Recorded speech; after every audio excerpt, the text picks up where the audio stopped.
Hello everyone, my name is Mr. J, and I wanted to apologize for making another late video. I wanted to get this done before the debate with Trump and Joe Biden started, but I ran into some difficulties while I was editing this. So I'm gonna make another video tomorrow to talk about the debate, about how it went, and to give my thoughts on that. But for right now, I wanted to give my thoughts on Justice Ruth Bader Ginsburg's death. She was here since before I was born, and that I've seen her make these decisions in the Supreme Court. She was often known as the Great Dissenter, but I wanted to, and now she's finally gone. I wanted to give my thoughts on on everything she did, but I also wanted to get some facts about it. So let me tell you how I'll structure this video first.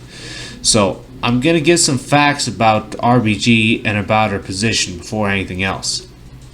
After that, I'm going to give my own 2 cents on the matter. And once that's out of the way, I'm going to talk about the fallout from her death that's affecting a number of people, particularly those on the left side of the aisle. So with all that covered, let's start with some facts about Ruth Bader Ginsburg and her service on the Supreme Court. Ruth Bader Ginsburg was appointed by President Bill Clinton in 1993 and served until her death on September 18, 2020. She was the second woman to be nominated to the Supreme Court, with the first being Sandra Day O'Connor in 1981. She is often thought of as a, quote, champion for women's rights, with some of her decisions in cases such as the Virginia Military Institute case. But I'll get more on that later. In 1999, Ginsburg suffered her first bout with cancer. From that point on, she suffered 4 more battles and was in and out of hospitals during those times. In 2010, she became the oldest sitting Supreme Court justice at the age of 77. Because of her status, she's a historic figure in her own right, and she has her place in American history. So now that we got those facts taken care of, it's time to put my own 2 cents on this issue. To say that Ruth Bader Ginsburg was not doing well in her last years is a massive understatement. This woman was practically skin and bones. I mean, just look at her. Now, Justice Ginsburg said in the past that she would, and I quote, remain a member of the court as long as I can fulfill my duties full steam, unquote. Now, I don't know what her definition for full steam was, but it must have included multiple surgeries and hospital visits for her to keep her job. Now, she refused to retire and give up her position in the Supreme Court, despite all these issues. She went through 5 separate bouts of cancer, and in 2014, she even had to have a stent put inside of her heart so she could keep doing the small exercises that she was able to do. Now remember, this woman was 81 years old at the time. Now, during Obama's tenure in office, there was a push by lobbyists to get Ginsburg to retire. However, she refused.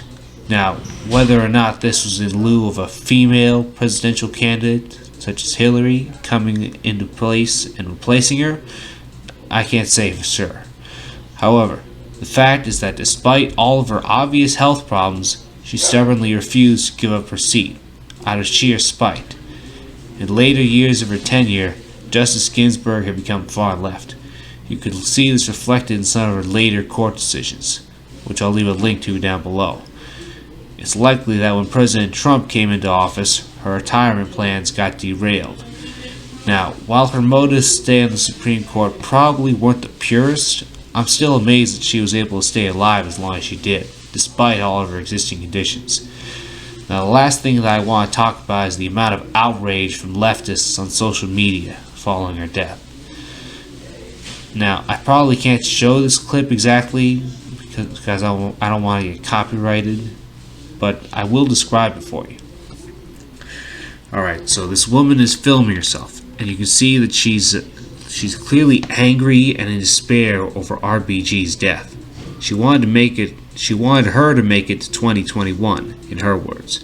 Now, personally, I don't think that would have been possible. And we saw how bad off she was already. Now, to be completely honest, it's almost a miracle that she made it up to be 87 despite all of her health issues. Now, at this point, you can see that the woman is raising her voice, up to the point of yelling and screaming, just sheer despair, frustration, and anger, about everything that's happened. Now, for me, personally, I don't think you should put too much faith in the hands of a politician, whether they're a senator, a representative, or a Supreme Court judge, or even if they're the president. I personally believe that Americans are meant to be independent from relying solely on the government, and I believe that most sane people anyway, are, or at least trying to be. The majority of us have jobs to go to in the morning, and many others have families to take care of, especially now with the pandemic. Now, thankfully, the latter is passing away, no pun intended. But what that means for the rest of us is undecided. However, with President Trump getting another Supreme Court nominee in the form of Judge Amy Lee Barrett, who is the third woman on the Supreme Court, by the way, it's very likely that things are going to continue to be made better for the American people.